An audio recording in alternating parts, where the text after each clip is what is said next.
When you're faced with rudeness, one of the smartest moves you can make is to separate the person from the behavior. That means instead of attacking them back, you call out exactly what they did or said that was disrespectful. And here's why that matters. If you go after the person, the conversation becomes a personal battle. But if you focus on the behavior, you shine a light on the specific action that crossed the line. It's not about who they are as a human being, it's about what they just did. Let's be real. When someone is rude, our instinct is to say, "You're so disrespectful," or "You're such a jerk." But notice how those words attack identity. The moment you label them, you've shifted the conversation into a fight about their character. And what happens? They get defensive, they push back, they double down. Instead of addressing the rude behavior, now you're locked in a personal argument about who they are. That's a trap, and it keeps the cycle of rudeness spinning. But let's flip it. Imagine you're in a situation where someone interrupts you harshly. Instead of snapping, "You're always so rude," you calmly say, "That interruption felt unnecessary." Do you hear the difference? You didn't call them a rude person. You pointed out the specific action, the interruption. That's something concrete, something they can't argue away as easily. You've drawn attention to their behavior without attacking their identity. This approach works because it lowers the heat. People can argue about who they are all day long. They'll defend their ego until the end. But they can't as easily deny the action they just took. It's like holding up a mirror. You're not saying, "You're bad." You're saying, "This thing you did, that's not okay." And often, that's enough to make them stop and reconsider. Calling out behavior also protects your own self-respect. When you react with personal insults, you end up looking just as unsteady as the rude person. You've dropped down to their level. But when you calmly name the behavior, you keep your dignity. You show that you can stand your ground without throwing mud. That's powerful because it communicates, "I see what you did, I don't accept it, and I don't need to tear you down to make that clear." Let's take a real life example. Imagine you're at a family dinner and someone makes a snide remark. "Well, I guess you finally decided to show up on time for once." You could clap back with, "You're such a rude person," but that just invites a fight. Instead, you look at them and say, "That comment wasn't necessary." Simple, clear, direct. You've drawn a line, but you haven't dragged yourself into an argument. You've kept the focus exactly where it belongs, on their behavior, not on your temper. Here's another angle. In the workplace, let's say your boss snaps, "Did you even think this through?" You could defend yourself aggressively, but that usually just escalates the tension. Instead, you pause and calmly respond, "That comment felt dismissive. Can we talk about the specific concern?" Notice what you've done. You've named the behavior, dismissive, and then steered the conversation toward a solution. You've called it out, but you've also kept it professional. That's shutting down rudeness without setting fire to the whole relationship. Of course, this doesn't mean you call out every little thing. Sometimes rudeness is best ignored. But when it crosses a line, when it's repeated, when it's meant to belittle, when silence would feel like approval, that's when naming the behavior becomes important. It sets a boundary. It communicates, "I won't let this slide," and it does so in a way that keeps you in control. Now, some people might still push back. They might say, "Oh, you're too sensitive." They might roll their eyes. That's fine. Their reaction isn't your responsibility. What matters is that you've stood up without lashing out. You've shown them you won't accept disrespect, and whether they admit it or not, that lands. Because deep down, even rude people know when they've crossed a line. Think of it like training. Every time you calmly call out behavior, you're teaching others how they can and can't treat you. Over time, people learn. Either they adjust their behavior around you, or they drift away because they realize their games don't work on you. Either outcome is a win. You get more respect, or you get more peace. It takes courage to do this because it's much easier to lash out or stay silent. But courage doesn't always look like shouting. Sometimes courage looks like holding your ground with calm, steady words. Sometimes it's as simple as saying, "That was unnecessary," or "That tone isn't okay with me." Short sentences, big impact. So the next time you're hit with rudeness, don't attack the person. Don't get dragged into a battle of egos. Call out the behavior. Put the spotlight exactly where it belongs, on the action, not the identity. Because when you do that, you not only shut down the rude moment, you raise the entire level of the conversation. And in the long run, that's how you earn respect without ever losing your composure. When it comes to shutting down rude people, one of the smartest strategies is learning to separate the person from their behavior. This simple shift changes everything about how you respond. Because here's the truth, if you make it about the person, it becomes a fight. But if you make it about the behavior, it becomes clarity. You're not attacking who they are, you're pointing out what they did. And that difference is what allows you to stay in control, maintain your self-respect, and still draw a clear boundary. Now, think about the last time someone was rude to you. Maybe they interrupted you mid-sentence. Maybe they rolled their eyes.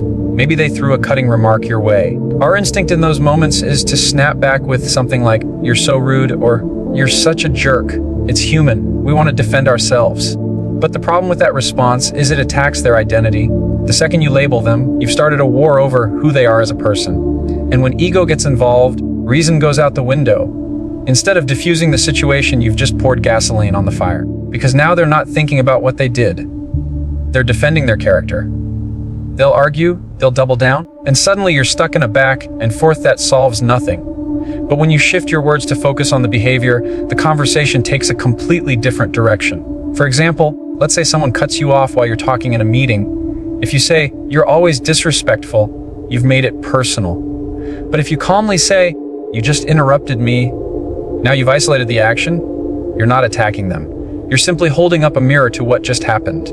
And here's the power in that. Behaviors are harder to deny. They know they interrupted. They know they rolled their eyes. They know they made that comment. By naming the behavior, you take away their escape routes. This approach doesn't just expose the rudeness, it protects you. When you label people, you risk looking like you're overreacting or escalating, but when you point out behavior, you come across as calm, measured, and confident. You stay grounded. You show that you don't have to fight dirty to stand up for yourself. And people notice that. Even those watching from the sidelines will see the difference between someone throwing labels and someone calmly holding the line. Let's make this practical with a scenario. Imagine you're at a family gathering and someone says, "Well, you never help with anything around here." The knee-jerk response might be, "You're so rude." But instead, you could respond with, "That comment feels unfair." See the shift? You didn't attack them, you called out the specific action, the unfair comment. It keeps the focus right where it should be.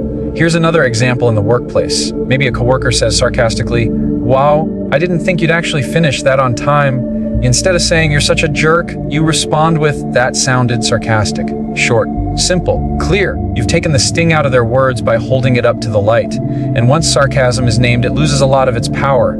Now, sometimes when you call out behavior, the rude person might try to deflect. They might say, "Oh, you're too sensitive," or "I was just joking." That's okay, let them. Their reaction doesn't change the fact that you named what happened. Because here's the secret. You're not calling it out to make them admit guilt. You're calling it out to set a boundary. You're letting them know, "I see this, I don't accept it, and I won't play along." Whether they own up or not is their problem, not yours. Think of it like training. Every time you separate the person from the behavior and calmly call it out, you're teaching people how they're allowed to interact with you. And people do learn. Either they adjust or they distance themselves. And honestly, both outcomes are good. If they adjust, you gain more respect. If they distance, you gain more peace. This method also keeps you from being dragged down to their level. Because let's be honest, rudeness is contagious. It's like a spark. If you respond with insults, you've caught the flame and now you're both burning. But if you stay calm and direct, you don't let the spark spread. You extinguish it right there without ever lowering yourself. And here's something most people don't realize: rude people thrive on reaction. They feed off your anger. They want the blow up because it gives them control. When you separate the person from their behavior, you starve them of that reaction.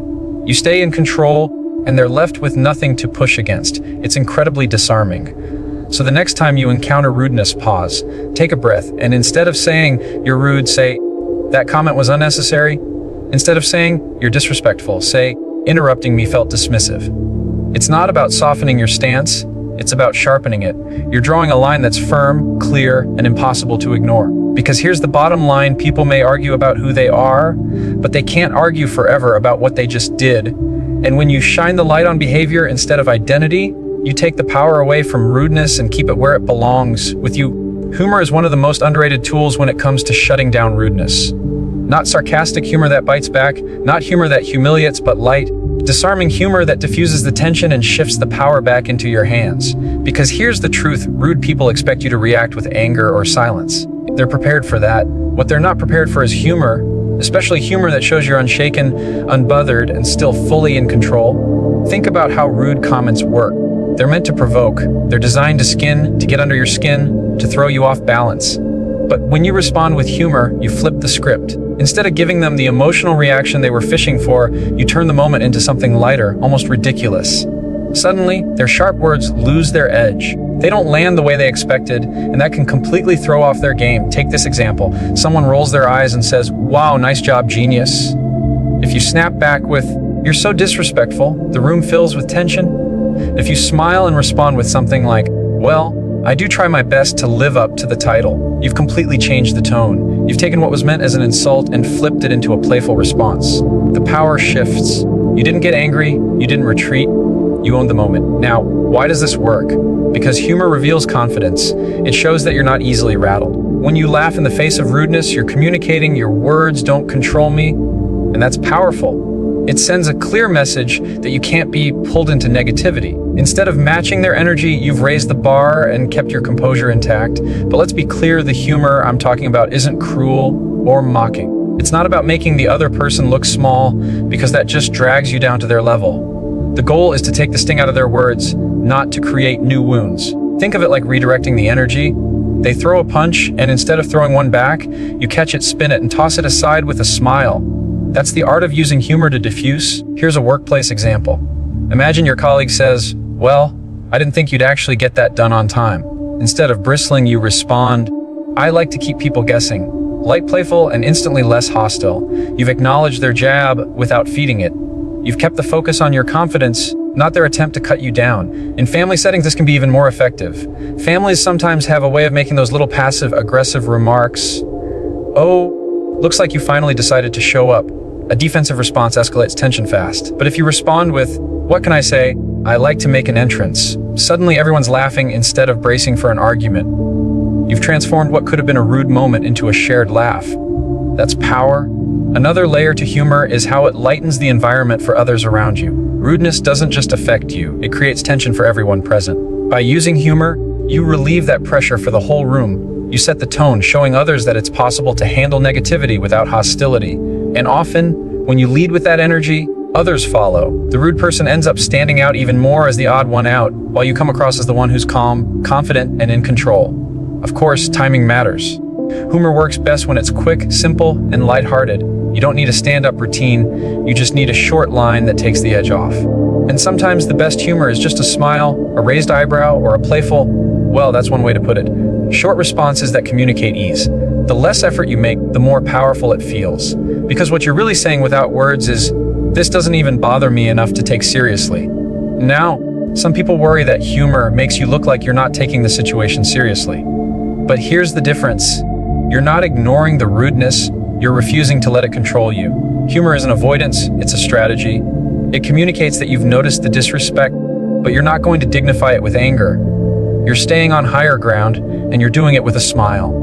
That's strength disguised as lightness. It's also important to remember that humor doesn't have to be funny to everyone. It just has to break the moment for you. Even if the rude person doesn't laugh, even if nobody else laughs, the fact that you delivered it calmly and with a smile shows that you're in charge of your own reaction. And often, that alone is enough to shut down the rude person, because what they wanted was power over you, and you've just shown them they don't have it. Think of humor as armor, not the heavy kind that makes you stiff and defensive, but the light kind that lets insults bounce off. Every rude word that comes your way has the potential to stick if you let it. Humor keeps them from sticking. It's like saying, "Nice try, but not today." And when you practice this consistently, rude people start to realize that you're not an easy target. They'll either adjust their approach or move on because their usual tactics simply don't work on you. So the next time someone throws a rude comment your way, ask yourself, can I flip this with humor? Can I take the sting out of it instead of letting it pierce me? Because the moment you laugh, you win. The moment you turn tension into lightness, you've already shut them down. Not by force, not by anger, but by being untouchable. That's the beauty of humor. It's not weakness, it's strategy. It's not avoidance, it's control. And once you learn how to use it, you'll find that rude people lose their power the moment you decide to smile instead of snap. There comes a point when humor isn't enough, when staying calm isn't enough, and when simply naming the behavior isn't enough. That's where boundaries come in. Boundaries are your invisible lines, the standards you set for how you allow others to treat you. And let me tell you something. If you don't set them, rude people will keep pushing, testing, and crossing, because that's what they do. A boundary isn't about controlling them, it's about protecting you. It's about making it clear what's acceptable and what isn't, and then having the courage to enforce it. Now, here's the tricky part. Most of us don't like setting boundaries because it feels uncomfortable. We worry about conflict. We worry about being too harsh or too difficult. But here's the truth. When you don't set boundaries, you're not avoiding conflict, you're inviting disrespect. Every time you let rudeness slide without addressing it, you silently teach people that it's okay. And if they think it's okay, they'll keep doing it. Boundaries aren't selfish. Boundaries are necessary. So what does this look like in practice? Let's say you're talking to someone who constantly cuts you off. You can say calmly and firmly, "I'd like to finish what I was saying before you jump in." That's a boundary. It's direct, but it's not cruel. You didn't call them rude. You didn't raise your voice. You simply stated your line. And the moment you do that, you take control of the interaction. You've made it clear if they want to keep this conversation going, they need to respect your space to speak. Or imagine someone makes those backhanded comments, little jabs disguised as jokes. Instead of laughing along and feeling resentful later, you draw a boundary. If you're going to keep making comments like that, I don't want to keep this conversation going. Notice how it's not a threat. It's a condition. You've made your stance clear. You're not engaging on those terms. And that clarity alone can shut down a rude person instantly because suddenly they realize their words won't get past your line. Boundaries are powerful because they shift responsibility. You're not trying to change the other person. You're making it clear how you will respond. And that's key. You can't control their behavior, but you can absolutely control your own reaction. You can control whether you stay in the room, whether you continue the conversation, whether you give your time and energy to someone who doesn't respect you. That's the essence of boundaries, your control over your choices. Here's something else important. Boundaries have to be consistent. You can't set them once and then back down the moment someone challenges you. Because rude people will test you. They'll push, they'll roll their eyes, they'll accuse you of being overreactive or dramatic. And if you cave, you've just taught them that your boundaries aren't real. But if you stand firm, calm, steady, consistent, you show them that you mean what you say. Over time, that earns you respect even from the people who least want to give it. Let's take a workplace scenario. Your coworker has a habit of snapping at you with condescending remarks. The first time you let it slide. The second time you decide to draw the line. I'm happy to discuss this, but not if you use that tone. If they keep pushing, you don't escalate, you disengage. You walk away, you stop the conversation. That's the boundary. You didn't fight, you didn't insult. You simply refused to participate in disrespect. And when you repeat that pattern, people learn. They realize they can't get anywhere with you unless they step into respect. Boundaries also protect your energy, because let's be honest, dealing with rudeness is draining. It wears you down, makes you second-guess yourself, steals your peace of mind. But boundaries act like a shield. Instead of letting every jab and every rude comment into your space, you put up a filter. You decide what gets through and what doesn't. And that means you get to keep more of your energy for the things and people that actually matter. Now, some people will resist your boundaries. They'll accuse you of being sensitive, selfish, or even rude yourself. But that's just noise. Their reaction is not your responsibility. In fact, the louder they protest, the clearer it becomes that your boundary was necessary. People who benefit from your lack of boundaries are always the ones most upset when you finally set them. But that's okay. Your goal isn't to keep everyone happy, it's to keep yourself healthy and respected. Sometimes the most powerful boundary is simply walking away. You don't owe everyone your attention, your time, or your presence. If someone continues to be rude, even after you've addressed it, you have the right to remove yourself from the situation. That's not weakness, that's strength.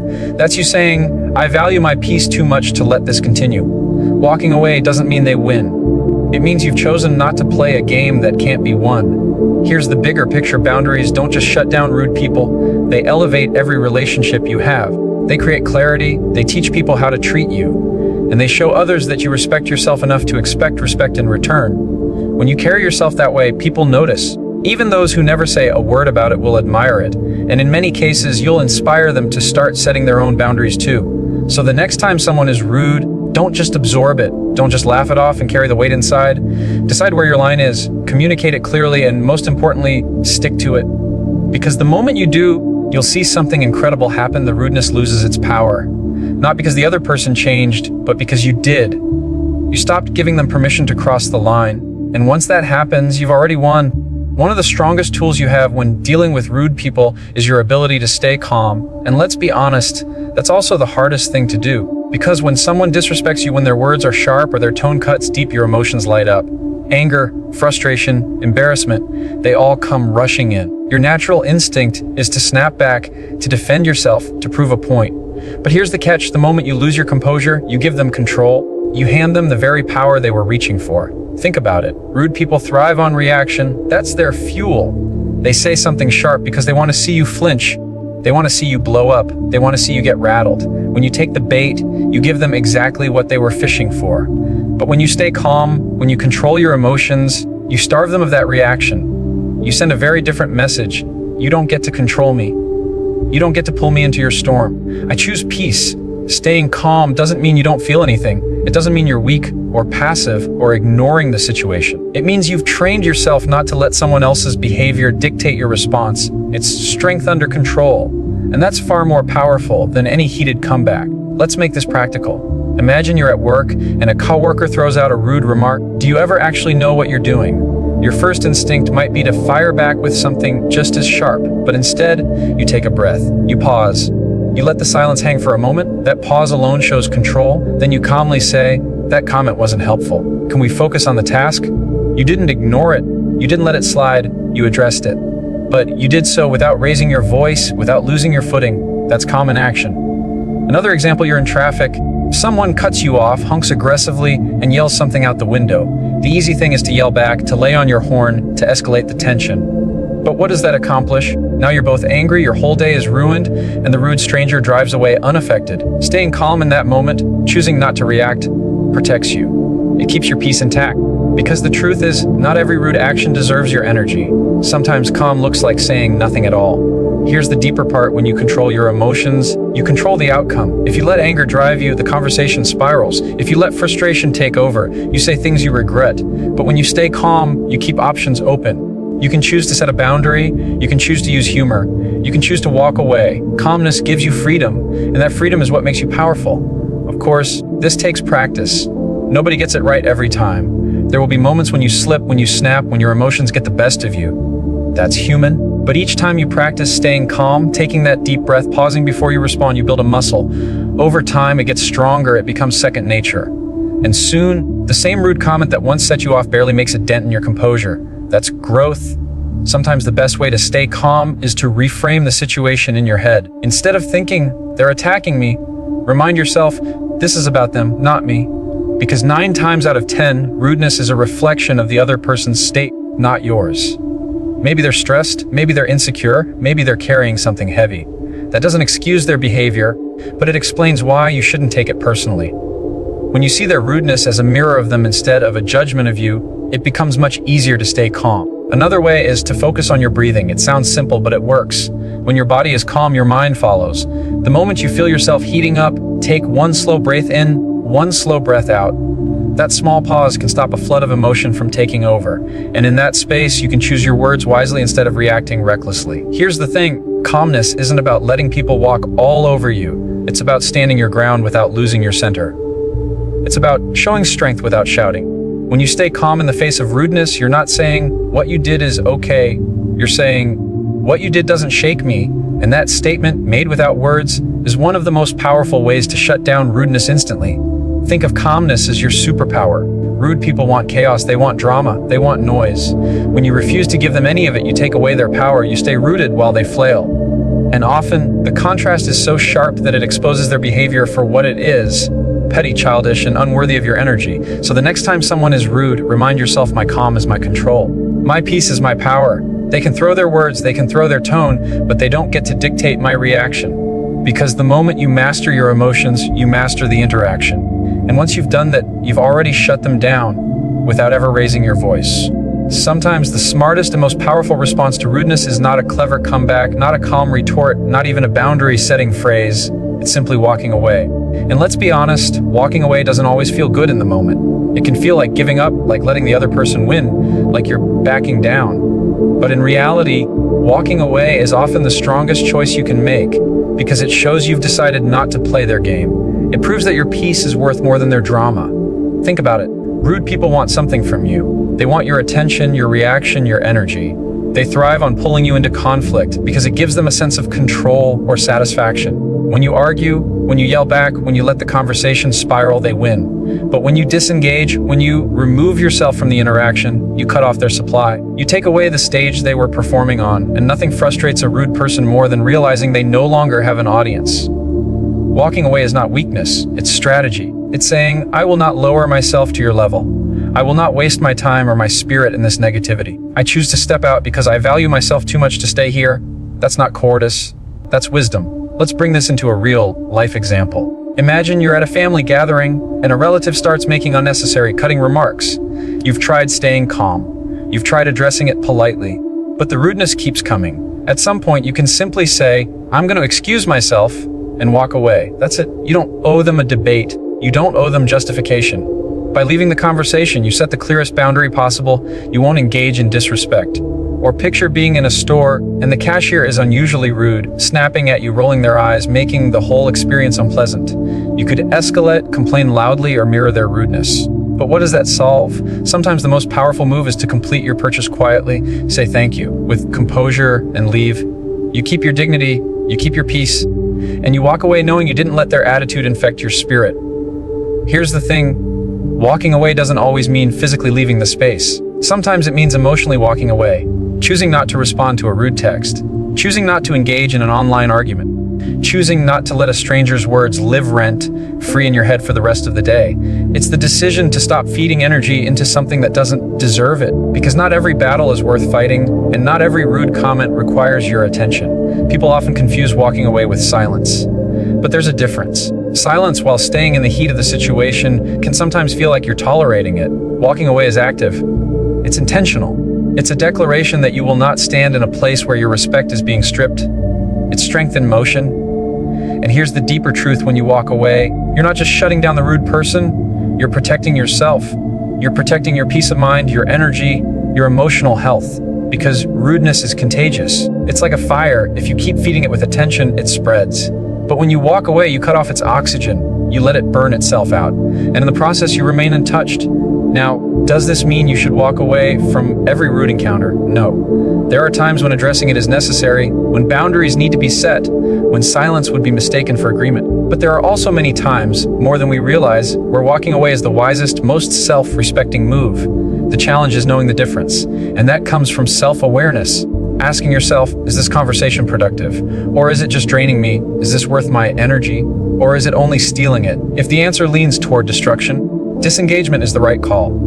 Because here's the bottom line: you can't control how rude people act, but you can always control how much access you give them to you. Walking away is how you take back that control. Some people may try to guilt you for it. They may say you're being too sensitive or that you're avoiding conflict. But remember this: it takes far more strength to walk away with your peace than to stay and lose yourself in someone else's chaos. It's not your job to fix their behavior. It's your job to protect your boundaries. And the beauty is, the more you practice walking away, the lighter you feel.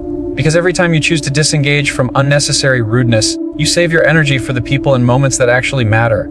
You stop letting negative voices drain you. You stop giving away your power so cheaply. You reclaim your time, your space, your calm. So the next time someone comes at you with arrogance, disrespect, or unnecessary rudeness, remember you have the option to walk away. You don't have to stay. You don't have to fight. You don't have to prove anything. Sometimes the loudest message you can send is the quiet act of leaving. Because in that moment, you've said everything that needs to be said. You don't control me. My peace is not for sale, and you are not worth my energy. That's not running. That's rising. That's not weakness. That's wisdom. And it's one of the most powerful ways to shut down rude people instantly. At the end of the day, shutting down rude people isn't about putting them in their place, it's about keeping yourself in yours. We've walked through 6 powerful strategies: pausing before reacting, calling out the behavior without attacking the person, using humor to disarm, setting clear boundaries, redirecting the conversation, and finally, walking away with authority. Each of these tools is not about winning an argument, it's about protecting your peace. Because rude people will always exist. You'll meet them at work, in your family, in public, even online. You can't escape them, but you can choose how you show up in the moment. You can choose whether their negativity becomes your negativity or whether you rise above it. And here's the truth: when you learn to respond with calm, confidence, and clarity, you send a message that goes far deeper than words. You show the world that respect is your standard. You show others that your peace is not up for negotiation. And you show yourself that you don't have to match someone's rudeness to prove your strength. You prove it by staying in control of you. So the next time you're faced with a rude comment, a cutting tone, or a disrespectful attitude, remember you have options. You are not powerless. You can breathe, respond with intention, and leave the situation stronger than you found it. And when you do, you don't just shut down rude people instantly. You teach them, without ever lecturing, that their behavior has no power here. That's real strength. That's real confidence. And that's how you win, not by lowering yourself, but by lifting yourself higher.